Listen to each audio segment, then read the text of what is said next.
శ్రీమహాగణాధిపతయే నమః. ఓం గురుభ్యో నమః. ఓం శ్రీమాత్రే నమః. అరుణాం కరుణాతరంగితాక్షీం ధృతపాశాంకుశపుష్పబాణచాపాం అనిమాదిభిరావృతాం మయూకైః అహమిత్యేవ విభావయే భవానీం. శ్రీమాత్రే నమః. వాస్తుశాస్త్రంలో మన జాతచక్రంలో ఉండే కాంబినేషన్కి వాస్తుకి ఉన్నటువంటి లింకు, మనకి జాతకపరంగా ఎదుగుదల లేదు అంటే మనం పూర్వజన్మల్లో చేసుకున్నటువంటి కర్మ ఆధారంగా జాతక చక్రం నిర్మితమవుతుంది. దానికి తోడు గనక మనం తెలియకుండా ఇంట్లో ఏదైనా వాస్తు సంబంధించిన దోషాలు చేస్తున్నట్లయితే అది ఇంకొంచెం దాని యొక్క నెగటివ్ ప్రభావం అనేటువంటిది ఎక్కువగా పెరుగుతుంది. కాబట్టి మనం ఎటువంటి ఇబ్బంది పడుతున్నప్పుడు వాస్తులో ఎటువంటి జాగ్రత్త తీసుకోవాలి అనే విషయాల్ని ఒక్కొక్కటిగా మనం చెప్పుకుందాం. అయితే ఈ యొక్క అంశాలు చెప్తుంది నేనైనప్పటికీ కూడా చెప్పిస్తుంది సాక్షాత్ లలిత అమ్మవారిగా భావిస్తూ ఒక్కొక్కటిగా తెలుసుకుందాం. ఫైనాన్స్ విషయంలో ఎదగలేకపోతున్నాము అంటే జాతక చక్రంలో ఉన్నటువంటి దోషాన్ని మనకి వాస్తుపరంగా ఏది ఎక్కడ స్టాప్ చేస్తుంది, అసలు దేవతా స్వరూపాల గురించి ఏం చెప్పారు అని చెప్పి చూసుకున్నట్లయితే సహజంగా మనకి ధనపరంగా ఇబ్బంది ఉంది. ఎంత కష్టపడ్డా ధనం నిలవట్లేదు, రావట్లేదు, చాలా అంటే చాలా ఇబ్బంది పడుతున్నాము. ఎన్ని ప్రయత్నాలు చేస్తున్నా అంటే దాని అర్థం మొట్టమొదటిగా మీ జన్మజాతకంలో అసలు ధనం ఏ రూపంలో ఉంది అనేటువంటి విషయాన్ని తెలుసుకోలేకపోవడమే. అంటే ఒక వ్యక్తికి ఒక టాలెంట్ ఉంటుంది, ఆ టాలెంట్ తగ్గట్టుగా ఆయన ఆ వృత్తుల్లో ఆ వ్యాపారాల్లో ఉంటే ఎలా అయితే బాగా రాణిస్తారో మీ యొక్క జన్మజాతకంలో కూడా సెకండ్ లార్డ్ అంటారు. అంటే మీ ధనాధిపతి లేదా మీ పంచమాధిపతి కనుక ధనం ఇస్తే ప్లానింగ్స్ రూపంలో డబ్బులు ఇస్తాడు. అష్టమాధిపతికి ధనం ఇస్తే అకల్ట్ రిలేటెడ్ రూపంలో ఇస్తాడు. అలాగే లాభాధిపతి అంటే ఏ రూపంలో మీకు లాభం ఉంది. ఫోర్త్ లార్డ్ ఇస్తే మీకు వెరీ క్లియర్లీ అక్కడ ఎలా ఇస్తాడంటే మీకు ఏదైనా రియల్ ఎస్టేట్ రిలేటెడ్, అందులో లేనట్లయితే వ్యవసాయ రిలేటెడ్ సంబంధించిన రెంటల్స్ ఇట్లా ఇస్తాడు. అంటే మీకు ఫస్ట్ ఆఫ్ ఆల్ మీకు తెలియాల్సినటువంటి పాయింట్ మీ జన్మజాతకంలో మీ యొక్క గ్రహస్థితి, మీ యొక్క ధనాధిపతి ఎంత స్ట్రాంగ్గా ఉన్నాడు, ఎంత వీక్గా ఉన్నాడు. స్ట్రాంగ్గా ఉంటే నో నీడ్ టు వరీ. బలంగా లేదు, బలహీనంగా ఉన్నప్పుడు దాన్ని ఎలా బలపరుచుకోవాలి. ఇప్పుడు ఎలా అయితే మన బాడీలో చూడండి పలానా ప్లేట్లెట్స్ తక్కువ ఉన్నాయి, లేకపోతే పలానా వైటమిన్స్ తక్కువ ఉన్నాయి, అప్పుడు మనం ఫుడ్ తీసుకుంటాం. అలాగే పలానా గ్రహం యొక్క ఎనర్జీ, పలానా యొక్క దేవత ఎనర్జీ మనం తీసుకోగలగాలి. దేవతలందరూ కూడా ఎనర్జీ పాయింట్స్, ఎనర్జీ రిలేటెడ్.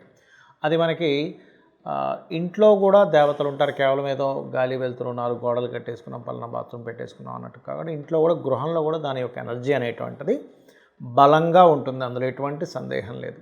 అయితే ఇక్కడ మనం ఏ రూపంలో మనకు ధనం వస్తుందని మన జాతక చక్రంలో చూసుకొని ఎంత బలహీనంగా ఉన్నాడో ఎంత బలంగా ఉన్నాడో చూసుకొని, ఒకవేళ మీ ధనాధిపతి కానీ మీ శుక్రుడు కానీ బలహీనంగా ఉన్నట్లయితే మీకు సరైన మహాదశలు నడవనప్పుడు మీరు పొరపాటును కానీ మీరుండే గృహంలో ఆగ్నేయంలో కనుక దోషం ఉన్నట్లయితే ఇబ్బంది అవుతుంది. ఆగ్నేయం అంటే మనం అందరం అనుకుంటాం సర్వసాధారణంగా తూర్పుకి ఇటువైపు మూల ఆగ్నేయం అనుకుంటాం. కాదు, ఒక్కొక్కసారి ఆ ఆగ్నేయ దిశ కూడా మార్పు చెందుతుంది. ఇప్పుడు ఇలా ఉందనుకోండి, ప్లానింగ్ ఉంది, ఈ ప్లానింగ్ మనం ఇలా శక్తి చక్రాన్ని అప్లై చేసినప్పుడు ఇలా టిల్ట్ అవుతుంది ఒక్కోసారి. అంటే మీకు ఒక 20 degrees టిల్ట్ అయింది అనుకోండి, అది ఆగ్నేయం కాస్త ఈస్ట్ సెంటర్లోకి వచ్చేస్తుంది ఒక్కోసారి. అది మనం అర్థం చేసుకోవాలి. అది డిపెండ్ ఆన్ మీకు స్క్వేర్గా ఉందా ఇల్లు, రెక్టాంగిల్గా ఉందా అనే దాని మీద ఆధారపడి ఉంటుంది. ఇది గుర్తుపెట్టుకోండి. ఆగ్నేయం ఇరుగ్గా ఉన్న, ఆగ్నేయంలో వాటర్ ట్యాంక్ ఉన్న, ఆగ్నేయంలో అందరూ ఏమనుకుంటారు, మాకు ఆగ్నేయంలో లేదండి, తూర్పు మధ్యలో ఉంది, కానీ మాకెందుకో ధన సంబంధించి ఇబ్బంది అనుకుంటారు. ఇక్కడే నేను చెప్పే పాయింట్ ఏంటంటే మనం అనుకుంటున్నాం అది ఆగ్నేయము అని, కానీ అది ఆగ్నేయం అవ్వదు. అది ఒక్కొక్కసారి దక్షిణాగ్నేయం అవుతుంది, ఆగ్నేయం వచ్చేసి తూర్పు మధ్యలోకి వచ్చేస్తుంది. అక్కడేమో మనం వాటర్ పెడతాము, అగ్ని ప్రదేశంలో వాటర్ పెడుతున్నాము. సో మనం దీన్ని అర్థం చేసుకొని అక్కడ ఏ రెమెడీ చేసుకోవాలి, ఎలా చేసుకోవాలన్నట్లయితే మీ జాతచక్రంలో బలహీనంగా ఉన్నటువంటి ధనయోగం, మీ యొక్క గృహంలో ఉన్నటువంటి దోషాన్ని మీరు తొలగించుకోవడం ద్వారా మీ యొక్క తెలివితేటలు, మీ యొక్క కష్టానికి ఫలితం అనేటువంటిది లభిస్తుంది. దీంతోపాటు ఓం సంపత్కరీ సమారూఢ సింధుర వ్రజసేవితాయ నమః అని నామం చేయండి, అన్ని విధాలు బాగుంటుంది. చాలామంది ఏంటంటే ఒక గృహం, అది అద్దె ఇల్లు కావచ్చు, సొంత ఇల్లు కావచ్చు, తీసుకునేటప్పుడు మొట్టమొదటిగా ప్రధానంగా తీసుకోవాల్సినటువంటి జాగ్రత్త ఒకటి ఉంటుంది. అదేమిటి అంటే తూర్పు, పడమర, ఉత్తర, దక్షిణాలు, అదేవిధంగా ఈశాన్యము, ఆగ్నేయము, వాయువ్యము, ఈ ఫేసింగ్స్ ఏవైతే ఉంటాయో మెయిన్ డోర్స్, ఇందులో పలానాది మంచిది పలానాది చెడ్డది అనేటువంటి జనరల్ స్టేట్మెంట్లా కాకుండా అసలు మీ పేరుకి వర్గు నిర్ధారణ అంటారు. ఆ వర్గు పరంగా అసలు మీ పేరుకి ఏ ఫేసింగ్ పనికి వస్తుంది, అది చాలా చాలా చాలా ఇంపార్టెంట్. అది మీ యొక్క లైఫ్ని ఒక మలుపు తిప్పుతుంది. మీరు ఒకవేళ బ్యాడ్ టైంలో ఉన్నా, అంటే ఒక పలానా మహాదశ నడుస్తుందండి, ఏంటో నా టైం బాగాలేదు, కానీ వర్గు పరంగా మీరు సరైన దీంట్లో ఉంటే మీకు ఆటోమేటిక్గా మీకు లైఫ్ అనేటువంటిది సెట్ అవుతుంది, గుర్తుపెట్టుకోండి. ఇక రెండవ విషయం, ఎప్పుడు కూడా వాస్తు అనగానే మనం వాస్తు పండితులు వస్తారు, ఇది కూల్చేయండి అది కూల్చేయండి అంటారు అనుకునేటువంటి భ్రమ నుంచి ముందుగా బయటికి రండి. చాలామంది ఏమంటారంటే తెలియక అన్నీ కూల్చేసేయండి, గోడ తీసేయండి, రూమ్ తీసేయండి అంటుంటారు. అది కేవలం చాలా ప్రమాదకరమైనటువంటి విషయాల్లో ఉన్నప్పుడు తప్ప అదర్వైజ్ దానికి రెమెడీ అనేటువంటిది ఉంటుంది. అది రంగుల రూపంలో ఉంటుంది, మెటల్స్ రూపంలో ఉంటుంది, చిన్న చిన్న ఇంట్లో చేసుకునే యాక్టివిటీస్ రూపంలో ఉంటుంది. ఇది ముఖ్యంగా గుర్తుపెట్టుకోండి.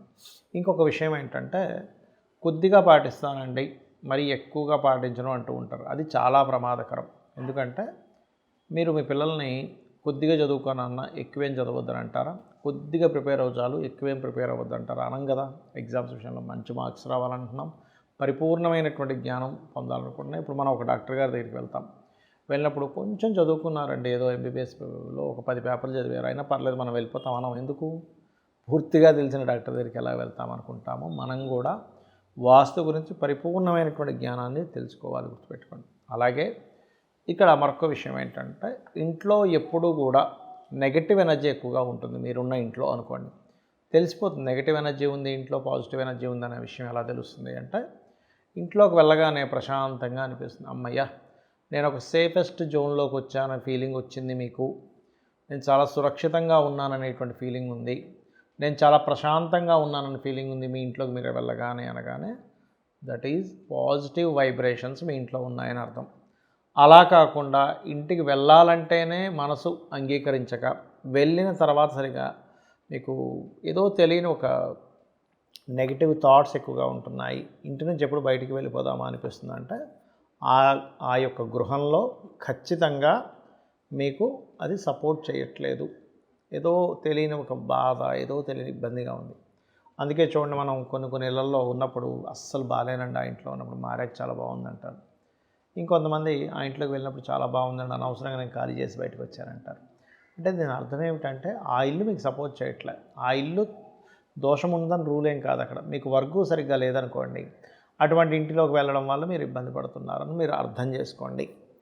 అలాగే మరొక విషయం ఏంటంటే, ఇంట్లో ఎప్పుడు కూడా పొరపాటును కూడా ఇంట్లో ఎవరో గతించారు, సంవత్సరం పాటు మానేస్తారు చాలామంది. ఇవన్నీ నెగిటివ్ ఎనర్జీస్ రావడానికి కారణాలండి.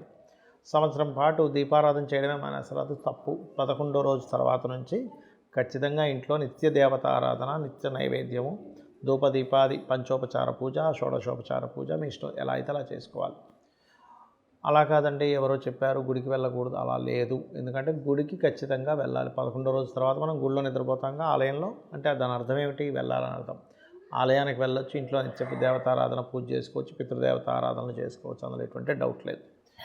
పెద్దవి కంకణాలు కట్టుకునేలాంటివి మీ ఇంట్లో వాళ్ళు, మీ సొంతం వాళ్ళ ఇంట్లో వాళ్ళు చనిపోతే తప్పితే బయట ఎవరో మీకు రిలేషన్ అవుతారు, అప్పుడు అస్సలు తప్పే లేదు. ఇంట్లో ఎటువంటివైనా సరే పూజాది కార్యక్రమాలు చేసుకోవచ్చు. అలాగే మరొక విషయం ఏంటంటే, ఇంట్లో మీరు వీలైనంత మట్టుకు ఏదో ఒక స్తోత్రాన్ని పఠనం చేయండి. దాని ద్వారా ఇల్లు బాగా ఎనర్జైజ్ అవుతుంది. ఏదో ఒకటి విష్ణు సహస్రనామాల, శివ సహస్రనామాల, లలిత అమ్మవారి భక్తులైతే లలితా సహస్రనామాల, మెయిన్గా రోజుకు ఒక్కసారైనా సరే మీరు ఆ నామాలు చూడడానికి, నామాలు కానీ మోస్ట్ పవర్ఫుల్ అవి. అదేవిధంగా ఇక్కడ ఇంట్లో కనీసం ఒక 6 నెలలకు ఒకసారి, 3 నెలలకు ఒకసారి, కనీసం సంవత్సరానికి ఒక్కసారి అయినా సరే ఏదైనా ఒక భజన లాంటిది కానీ, అంటే ఎక్కువ మనం ధనం ఎక్కువ ఖర్చు పెట్టి హోమాలు చేసుకోలేమన్నప్పుడు నలుగురిని పిలిచి ఒక భజనలాగా, లేకపోతే ఒక పారాయణము, లేకపోతే ఒక హోమము, లేకపోతే నలుగురిని పిలిచి ఏదైనా ఒక భోజనం పెట్టడమైనా చేయండి. అప్పుడు ఏమవుతుందంటే ఇంట్లో తెలియకుండానే ఒక పాజిటివ్ ఎనర్జీ అనేటువంటిది ఫామ్ అవుతుంది. శ్రీమాత్రే నమః.